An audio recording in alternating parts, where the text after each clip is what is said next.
Boom. So, this is your last lecture with me for 2 days, so sad, or 2 lectures. And then you have Dennis, who's going to do 2 lectures, and me for 1, midterm. But I want to say this is your last content on the midterm. Oh, I'm seeing nods, thanks, guys. So, midterm only goes up to the end of today. But you have to pay attention to the next lectures because those will be on the final. But yeah, midterm material for today. So that gives you tons of time to come see the TAs and us if you have any questions about the content. So please let's avoid our sort of like day of or day before the midterm, harassing us. I'm gone for most of the day on Mondays anyway, playing hockey. So yeah, you guys will now have all the material. So study up. Okay, sorry. Alright, nervous system, structure, and control of movement 2. We're clicking. Okay, so some of this is going to be sort of review from last day, and then we're, because as you remember, we talked about a lot of anatomy, which was a little bit dry. So today we're going to go into more function. This seems really bright, though. Can you guys see that okay? Okay, anyway, I didn't even look at you. Everyone see that okay? You've got it on your screens, it's fine. Okay, so we've got the central and peripheral nervous systems that we talked about. Brain and spinal cord, we spent a lot of time on the spinal cord and the sections and how things leave in the door. I just couldn't, when I was going through this lecture again, it was great. Remember that. Okay, so peripheral nervous system, we talked a little bit about the sensory nervous system and the way that all of that information gets integrated in order to properly control your resultant motor outputs. And that's really what we're going to be talking about today, is this efferent division somatic motor. So sad, we're not going to talk about autonomic yet, but you guys have me for all 4 cardiovascular lectures. You lucky ducks. We're going to have fun. Okay, so we know that the somatic motor innervates your skeletal muscle, which is by and large under voluntary control. We're going to do something fun at the end if we have time, showing that's not always the case. And then, of course, your autonomic innervating your involuntary effector organs. Okay. We covered up to the spinal cord the sensory information. So the one thing we didn't get to, which I should have put in the last lecture in hindsight, sorry about that, is reflex arc. But it kind of includes motor, so that's why I pushed it to this lecture. So, as we covered last time, you have afferent neurons entering the spinal cord through the dorsal sensory root, transmitting sensory information to, from the peripheral receptors.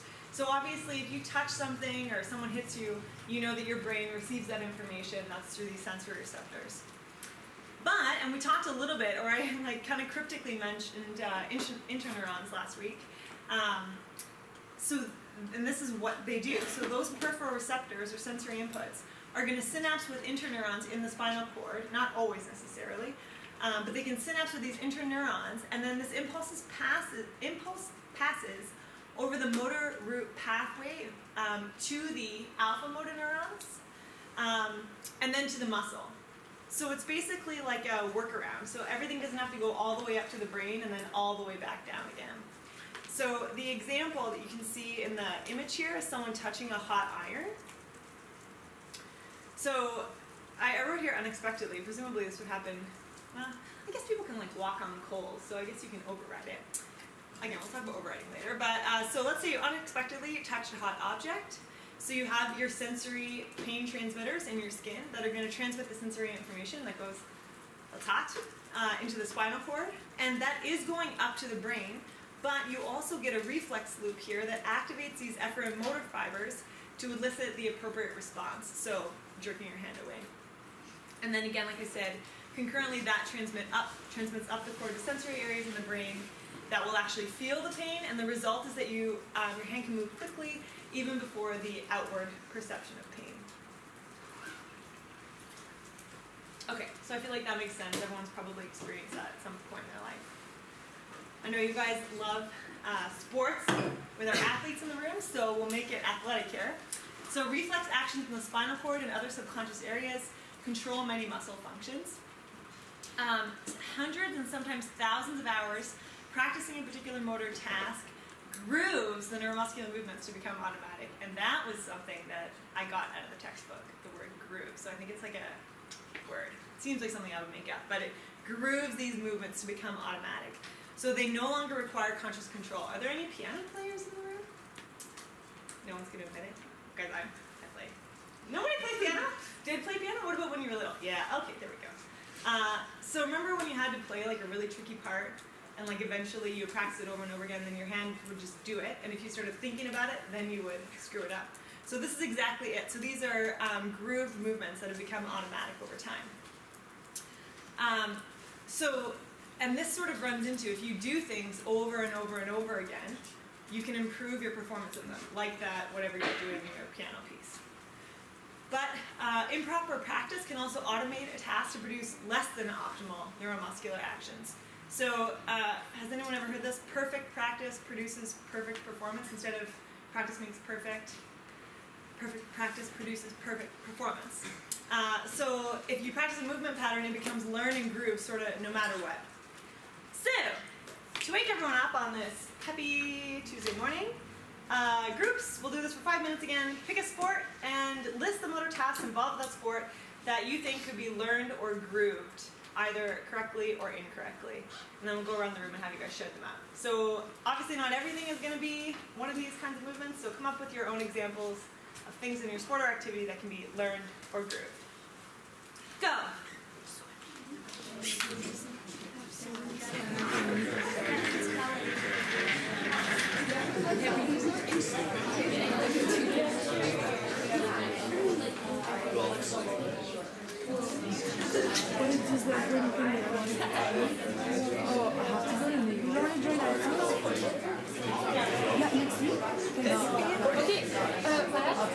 Can you please? I can't move. What do you mean you can't move?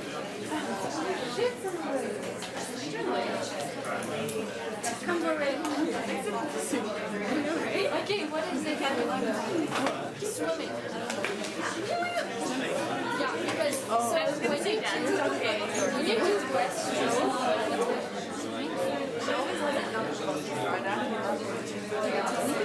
what about badminton? Yeah, things like a squash, you can learn it. Right. It's hard to use swimming. If you're under pressure, you can change off. That's like Like, wait. Remember the kid who had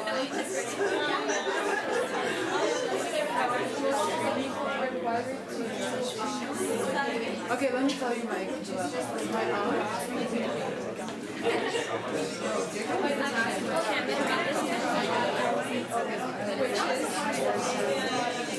After the zombie, I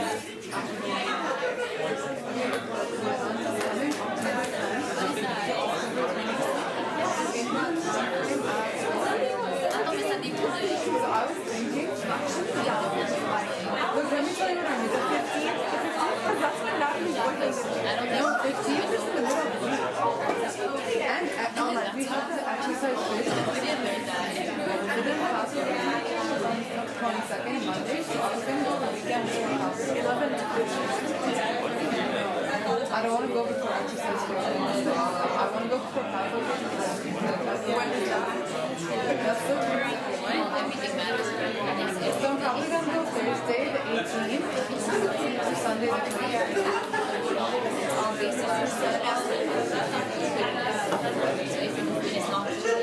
Okay.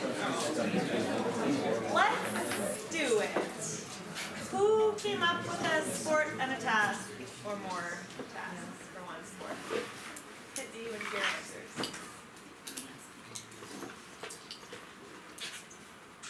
I'll stand here all day. I have to eat up time anyway. Someone's got something. Yeah. I just have a question. Yeah. Is groove going to start as a reflex? Yeah, like something that becomes a reflex over time that you can like, so like the first, I'm best at this with piano, but like the first time you like play a really difficult part, you really have to think about it. So it's really like a top down, controlling your movements in a voluntary way. But then if I do it over and over again, that these things become a reflex, and like as the sensory motions are happening in your hand, like your previous way that you move your fingers starts the next movement. So it's things that you're like, they're not grooved at first, but then they become grooved, so they become automatic. But you're still conscious about it? Yes, well, yeah, that's a great question. Because I know from experience that when you, I mean, this probably happens in all sports, that you start thinking about a movement that you're doing, and you can really screw yourself up in it. Like the example in the textbook was a golf swing of people who try to I don't golf, but choke up or something when they're running a golf swing, and then they program that in, so something that, and now they're not thinking about it, they're making the same mistake every time. And anyway, what I was going to say with the piano is that when you start to become conscious of it, you can throw it off because it's happening. I guess that's the point. It's happening unconsciously because it's quicker, but you're again, all of the sensory information is still going up to your brain. I think that you've just automated the motor part of it. Does that make sense? Not really? I think a reflex doesn't go in the brain, right? It goes to the brain, but the reflex, it goes to the brain eventually afterwards, but to make the movements happen, it's not going up the brain first. Yeah. We'll do a fun, more visible reflex later on. We're gonna judo chop our knees. But this is involuntary. Yeah, that's a completely separate, it's a stretch reflex. Don't steal my thunder, yeah. Anyone come up? Yeah. It's actually a question. Oh boy. I'm curious how, what if, typing on a keyboard, because obviously if you practice you get really good at it, you're really fast, but you're typing different words, you still cross different letters. Yeah. So you are I guess consciously thinking about it, but Yeah. it's a very automatic, fast movement. Maybe we should revisit this at the end because, so I think we're really getting into the fine points of motor control, and I have friends that do that research this where you sit, you do insane kind of pointing and eyes open, eyes closed, tasks and that kind of thing. And I get the sense that a lot of this is still under investigation, how these things work. So there's a thing at the very, very end, which I thought, this will be a perfect example of the stretch reflex or whatever, and then as I looked it up, I realized that scientists are still figuring out how it works. So, yeah, it's a great question. I have no idea. If this is something that's really interesting, I would encourage you guys to go into motor control research. All right, you want to call this discussion a bust and move on, or does anyone have anything they want to say? Yeah. Is this a question? So help me God. Okay, good. You can do a tennis serve. Beautiful. Thank you. Okay, it wasn't a stupid exercise. Good. Yes, exactly. Anyone else? Yeah. Basketball free throw? Or just shot in general. Yeah. Really most of these things too. Are there any hockey goalies in the room? You know, you guys do all that. Nice. I feel a lot of that. Do you ever do those beep things that I've seen where you have to go beep beep beep? Yeah. Well, an example that I told him was when they should go outside here, top corner, I don't have time to put my glove on, so Yeah. I go to my elbow. Ah, So I nice. practice it a lot of times. I just was beside me, just shooting in the elbow region. So Yeah. I just roll my elbows, practice that. Nice. Perfect. Okay. Good. Let's move on. Okay. So now we'll get really into the contraction side of things. So, talking about nerve supply to muscle, a single nerve typically supplies many individual muscle fibers. And the number of muscle fibers per motor neuron generally relates to a particular muscle's movement function. So you have these neurons, which is innervating multiple muscle fibers. And so the ratio of neurons to muscle fibers will relate to the muscle's particular function. So eye muscles, obviously these are really delicate and precise movements that you're doing all the time. So in the eyes, you generally have one neuron innervating fewer than 10 muscle fibers. One neuron to 10 muscle fibers, which is really fine control. So you activate that neuron, and all of those muscle fibers activate. In large muscle groups, so let's say your quads, for instance, a motor neuron may innervate as many as 2,000 to 3,000 fibers. So there you're getting less fine control, more of a blunt effect, activation effect. And as we covered last time, during any muscular activity, the spinal cord represents the major processing and distribution center for motor control. So, a motor unit, asterisk this in your notes, is the functional unit of movement, and that consists of an alpha motor neuron and the muscle fibers that it innervates. So, how many alpha motor neurons are in a motor unit? One. Oh God, I'm so sorry. Yes. One. I always find when I say I'm going to sneeze, I don't sneeze. Okay. Okay. One. If you have 2, then you have 2 motor units. 1 alpha motor unit to the motor neuron into a muscle fiber, 1 motor unit. And again, motor units can innervate many muscle fibers due to the branching at the terminal end of the axon. We get this nice branching down here. And each muscle fiber will generally receive information from only 1 neuron, so you're not getting sort of 2 neurons crossing onto that same fiber. And then the term motor neuron pool describes the collection of alpha motor neurons that innervate a single muscle, like your triceps or your biceps. Does that make sense? Okay. This is my idea of fun. We have 2 muscles. The first dorsal interosseous muscle and the medial gastroc. One of these has approximately 120 motor units, the other has approximately 580. The other one has 41,000 muscle fibers, the other one has like 1 million. Who wants to take a stab at? So this goes with this or this, and a muscle, yada yada. Does anyone want to take a stab at which numbers line up to which muscle? You get what I'm saying? You gotta pick one of these, and a muscle. Yeah. I guess the first dorsal interosseous has 580 motor units because the movement has to be more precise. Mm-hmm.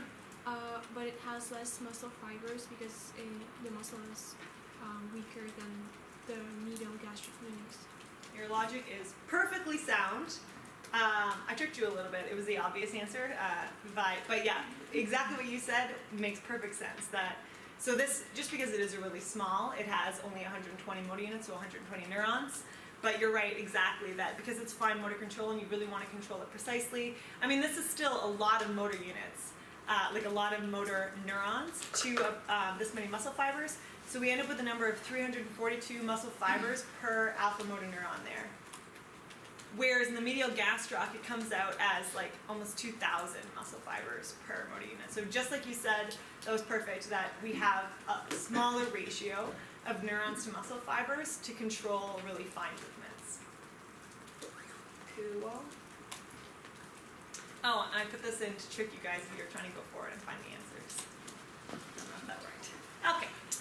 So, generating an action potential to the muscle. So again, we covered this last day, but we'll just go back over. The somatic portion of the, somatic motor portion of the peripheral nervous system carries neural messages from the central nervous system via the spinal cord to the muscles for muscle contraction to occur. The somatic motor neuron that innervates the skeletal muscle is called an alpha motor neuron, which has its cell body in the spinal cord. Again, covered all that last day. The axon leaves the spinal cord, extends to the muscle that it innervates, splits into collateral branches, where each innervates a single muscle fiber. And each alpha motor unit and all the muscle fibers it innervates creates a motor unit. Bob's your uncle. When a motor unit is activated, all of the muscle fibers it innervates are stimulated to contract, and this is called the all or none phenomenon. It's called all or none. I'm going to really quickly go over this, but I'm just putting it back in, because if you got stuck on this last day, then you're going to be stuck on this today. So at rest, we don't have a membrane. At rest, we have a membrane potential that's negative. We get an action potential. I'm breezing right through this. Does anyone want me to go more slowly over this? We got this, right? You have that really fun video, the match. All right, so we get this threshold stimulus coming along. Sodium channels are open to allow this potential to become super positive. And then the sodium channels close at the top, the voltage gated potassium channels open, potassium flies out, you get a repolarization of the cell. Sweet. Okay. So let's talk a little bit about alpha motor neurons, because they're pretty interesting. They consist of a cell body, axon, dendrites. Again, we covered that last day. That's obviously the case also for an alpha motor neuron. Cell bodies contain the gray matter of the spinal cord. The dendrites are short neural branches receiving impulses from the numerous connections, so they're going to conduct those to the cell body and then out to the motor neuron. Just as we were just talking about, this will include inputs from your sensory nerves through the interneurons and out in your reflex, so that's how they get into this alpha motor neuron, is through those dendrites. They're covered with a myelin sheath, which is a bilayer lipoprotein membrane wrapped around the axon over most of its length. So these are specialized cells called Schwann cells, which like really blew my mind when I learned about these in neuro. I really enjoy a good Schwann cell.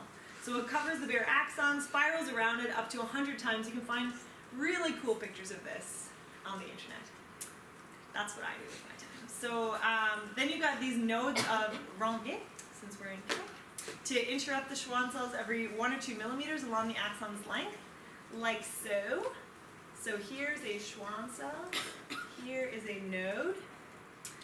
And the thing about the myelin is, because it's this lipoprotein, this fatty, basically, membrane that's around it, we know that fats are, in general, impermeable to what?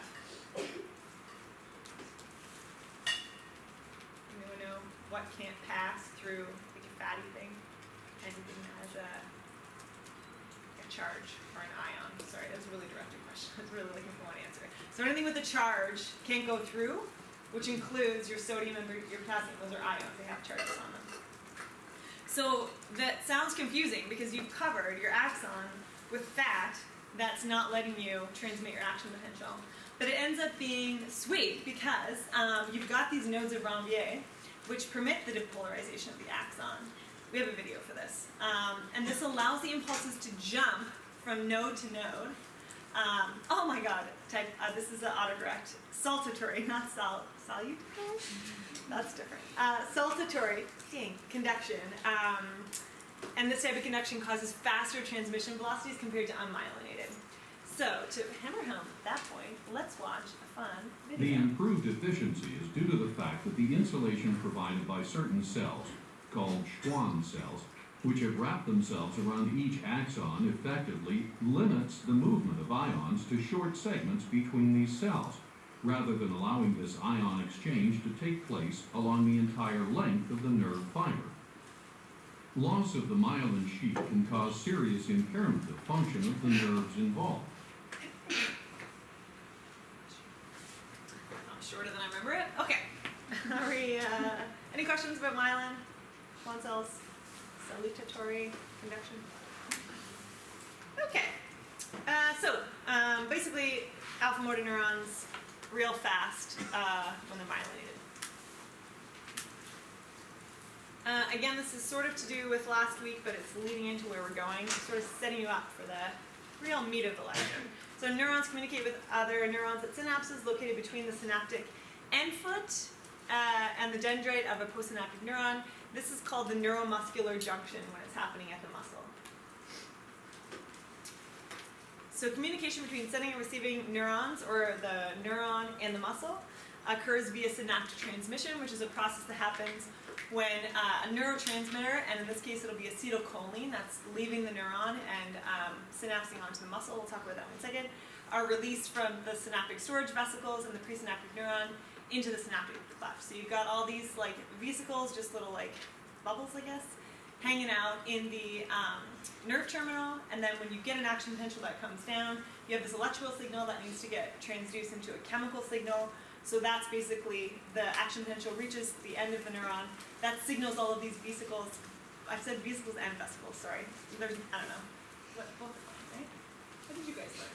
Vesicles? Yeah, I know, who am I? Vesicles. Anyway, whatever. So when the action potential hits the bottom of the neuron, all of these vesicles move to the end plate there and then do the, oh my god, what's that called again? Oh my god, yes, exocytosis, thank you. I just looked at the right word and you knew the answer. Thank you. Exocytosis into the synaptic cleft, and you get your neurotransmitter in that synaptic cleft, and they can bind to receptors here. So those, bind to receptors, acetylcholine receptors, which then will cause depolarization either of this neuron, if you're talking neuron to neuron, or the muscle. So let's go to the muscle. This is called the neuromuscular junction, or the motor end plate. You'll see different things in the different things that you're reading. So this is the interface between the myelinated motor neuron and the muscle fiber. So it transmits the nerve impulse to initiate muscle action. So each skeletal muscle fiber usually contains one neuromuscular junction, which kind of links back to before. Each muscle fiber typically gets input from one neuron. So we have the terminal portion of the axon here, below the myelin sheath. So myelin sheath ends. Here comes our action potential, this squiggly yellow line. And you've got smaller branches whose ending becomes presynaptic terminals. Like that's better shown on different slides. And then the postsynaptic membrane has infoldings to increase the surface area. So you can have lots of receptors in there and lots of opportunity for the neurotransmitter to bind.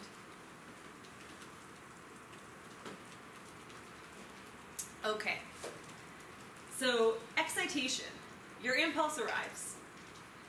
That causes those vesicles to, I'm so self-conscious now, vesicles to migrate to the synaptic membrane here, dump their neurotransmitter into the synaptic cleft. Again, it's acetylcholine, important, into the synaptic cleft. Acetylcholine, if left to its own devices, will bind to its receptor. If it's allowed to just bop around, will bop until it binds to a receptor. Once the receptor is bound, that now you've got the neurotransmitter bound to the receptor, you've got this complex, that's going to elicit an end plate potential that's going to spread to the muscle sarcolemma. So basically now you've got another action potential going inside the muscle cell here. That travels the length of the muscle fiber, enters the T-tubule system, and spreads to the inner structures to excite the contractile machinery. You guys covered all of that in another lecture, right? Thank God. Okay, good. It occurred to me just this morning. I'm not covering that. So you got all of your, things on things. Tropomyosin. Yeah. Calcium. Okay. Here is my favorite enzyme in the body, which I think I maybe mentioned in a different lecture, but cholinesterase or acetylcholinesterase. It's concentrated in the synaptic cleft. It degrades acetylcholine within 5 milliseconds of its release, and then allows the postsynaptic membrane to repolarize quickly. Does anyone know what acetylcholine esterase's claim to fame is? Maybe it's just me. Does anyone know my favorite fun fact about enzymes? You guys don't know my enzyme fun facts? Have we talked about enzyme fun facts? That it's the fastest enzyme in the body. Isn't so fun? You can tell everyone about that now. Okay. So this actually, I get really jacked about this because it affects the parasympathetic nervous system, so I will certainly be going back into this in our autonomic stuff when we talk about how quickly the parasympathetic nervous system can withdraw. That's because of this enzyme, which is real sweet, and it degrades it again within 5 milliseconds of its release. So it's constantly there, just like Pac-Manning up all of the acetylcholine. And the nice thing about that is that it basically resets the postsynaptic membrane so that you can have your next action potential.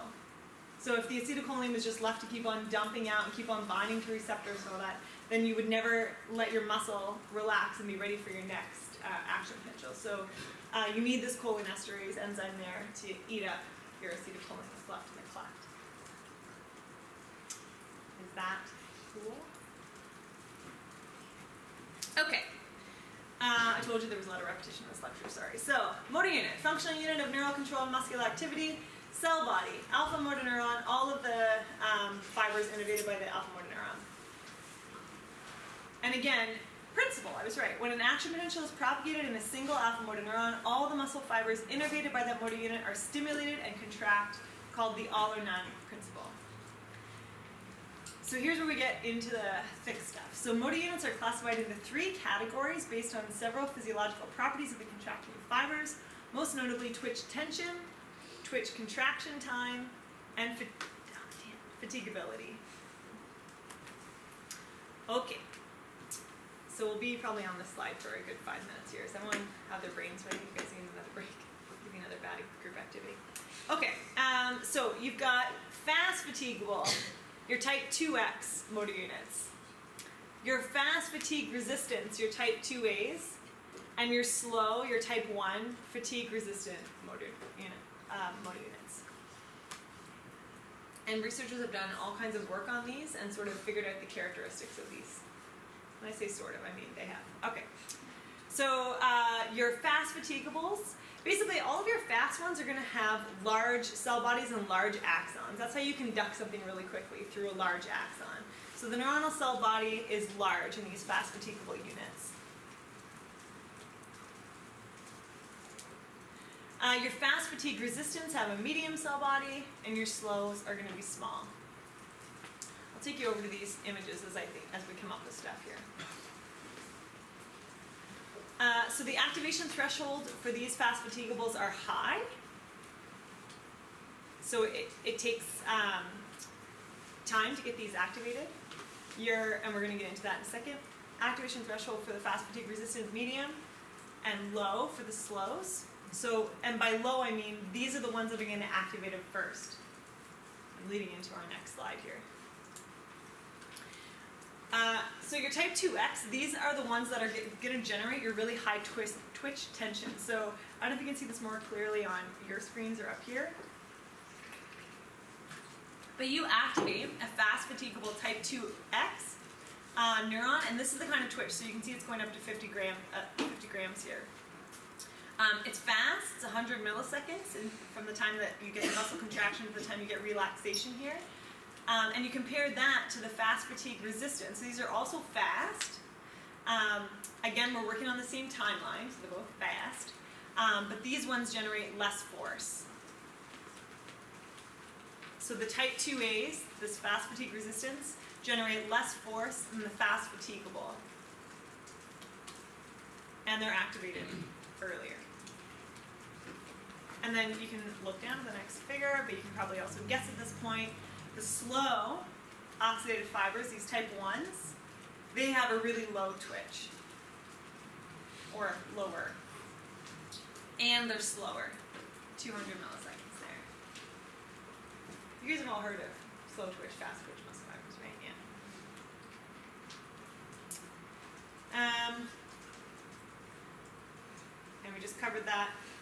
I think this is fairly obvious. If you get this wrong in the midterm, guys, the fast fatigables are fast, as are the fast fatigue resistance. The slows are slow.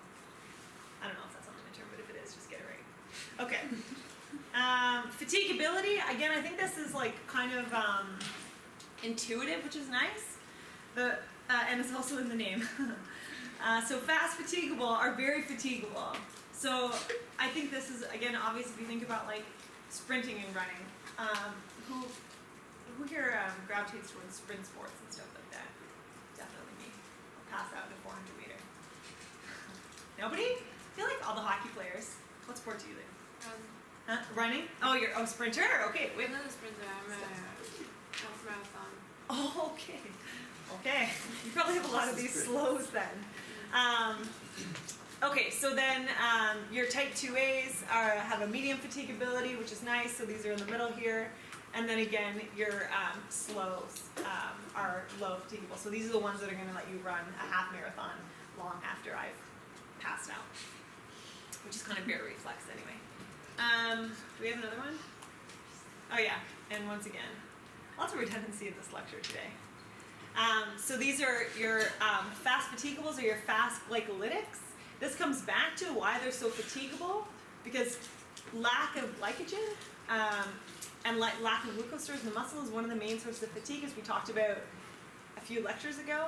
So these are relying on glycolytic energy sources. The fast fatigue resistant, again, this probably makes sense, that these are oxidative glycolytic fibers. So these are relying on oxidation. So that's why they can keep going longer. As long as you're still breathing and delivering your substrates, you should be good to go. And then again, these are your slow oxidatives. I circled these for no reason. Okay, is there any questions about this? I feel like this is important. And it's not a very exciting slide. So can anyone fall asleep and need anything reiterated?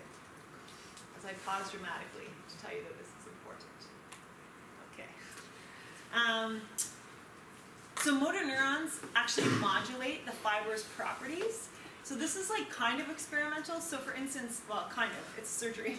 So if you surgically innervate, this is more like animal studies, fast twitch fibers with a neuron from a slow twitch motor unit, that muscle, so you have a fast twitch fiber here, you've got a slow twitch, sorry, a fast twitch motor unit here, a slow twitch motor unit here. So you unhook, you detach these endings, and instead you hook up this nerve here. So you innervate this muscle, this muscle with this neuron. You're going to change the twitch characteristics of this muscle to a slow twitch. So the neuron will really determine how the muscle behaves. And sort of the real world implication of this is like long-term low frequency stimulation of a fast twitch motor unit will induce the conversion to slow twitch. So that's a whole other area that I'm only going to say this briefly because it's really not my research area, but so are people who gravitate towards endurance running, that kind of thing, they'll have more type 1 muscle fibers than the sprint sport people. But is it a chicken or the egg kind of situation? So do people with more type 1s gravitate towards those sports, or do their muscles slowly get converted over? Yeah. Can it happen in the reverse? So like slow somehow being stimulated more to become more like fast? Yeah, I would assume so, yeah. At the heart of a motor unit, a motor control researcher in you. There's a, no. Yeah, I have friends that always used to do this kind of stuff, and they estimated my like motor unit somehow, and they said that I had a lot of fast twitch, which I was like, I could have twitched that because I'm the worst long distance runner of all time. Okay. Okay, so last lecture I was like, did you guys know about the size principle? And you all shook your heads at me. And then I got to this lecture and I was like, oh no, we haven't taught it to you yet. We're doing the size principle of motor recruitment. Also, is that the right principle? I don't think it is. Right? Who said no? It's not, is it? Isn't it? That's principal, like your stances slide. Okay. So the frequency of motor unit use, recruitment is directly related to the size and ease of triggering action potential in the neuronal cell body. So every kind of neuron is going to have its activation threshold, which I think we covered on that previous slide, whether that's low, medium, or high. And that's going to be related to when that motor unit gets activated relative to the other muscle types, or the other motor unit types. So motor units with the smallest neuronal cell bodies, I was about to ask you what those were, but it's right after. So these slow twitch, I'm going to go back. These small with a low activation threshold, so they get activated really easily, really early on. Oh geez. Hey, granola right before this is a terrible idea. Okay. So those have the smallest neuronal cell bodies, have the lowest activation thresholds, as covered on the previous slide. These are the slow twitch type 1s. Those will be recruited first and used most frequently.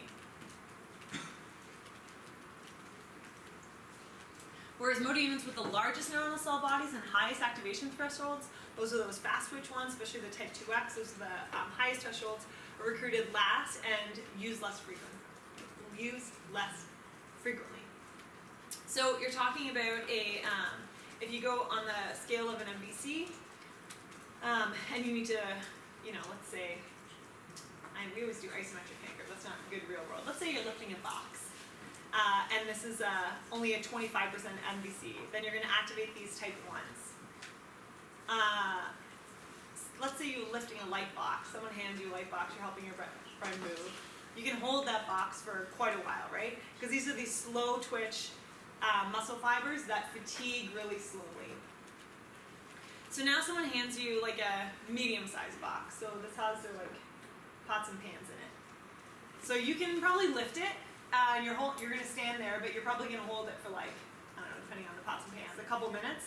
Because now you're starting to get into the fatigue resistance, but still more fatiguable motor units than the slow. So you've got the slows activated, and you're adding on top of that your type 2As.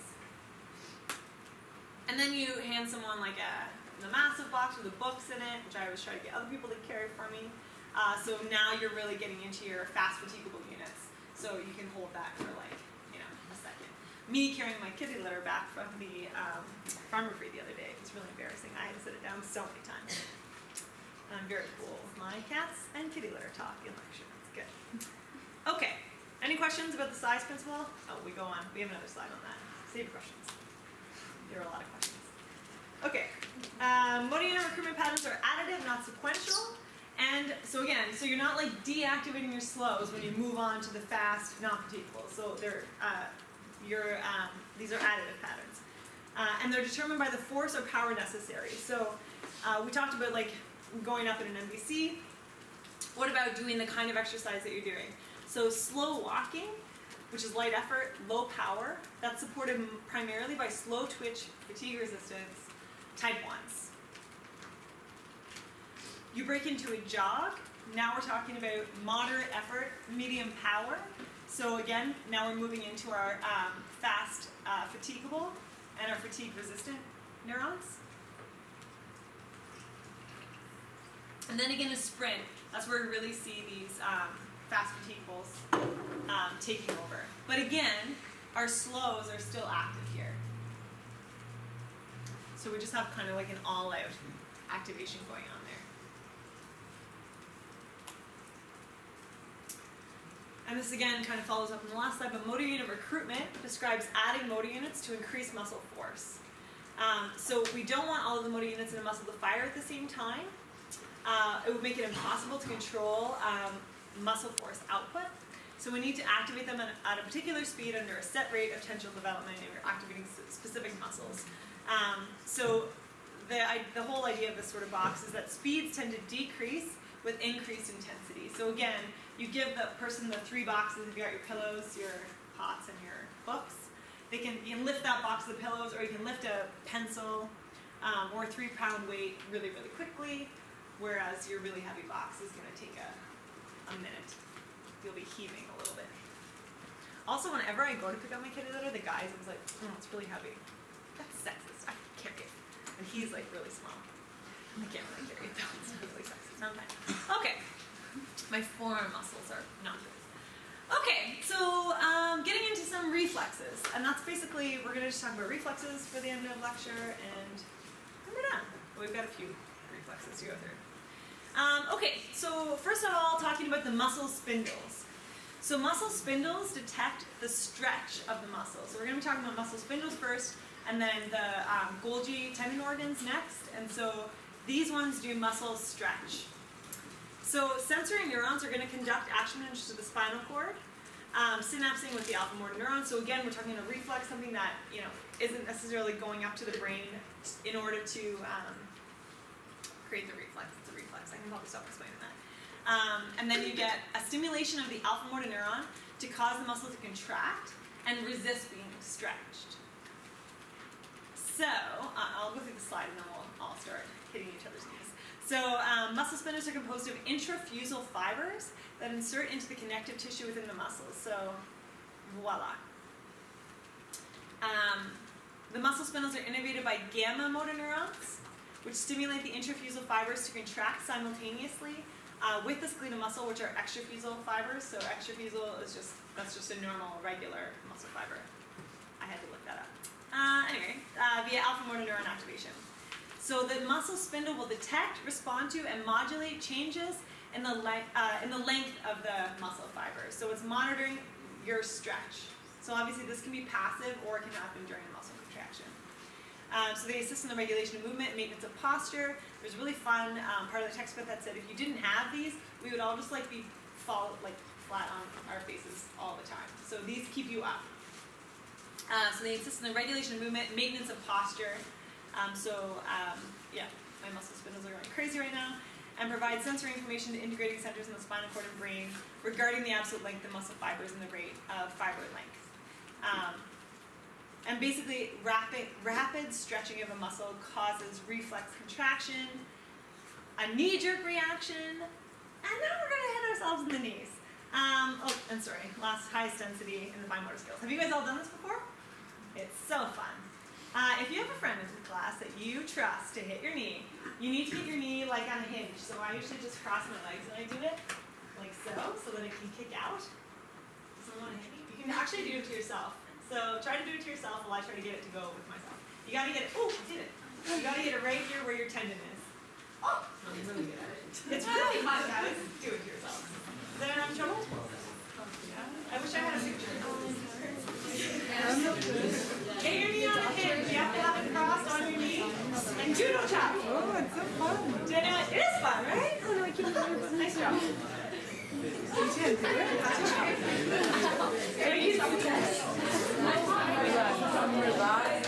No, I didn't.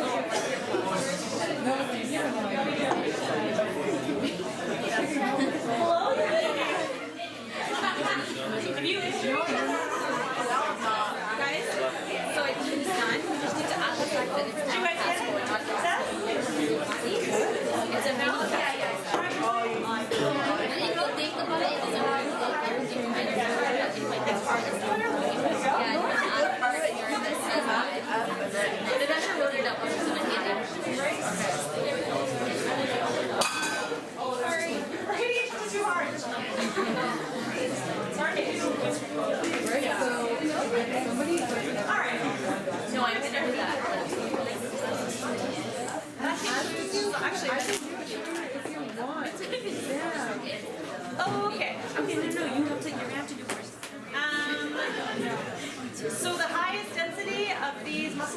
refining your fine motor skill muscles, so your hand.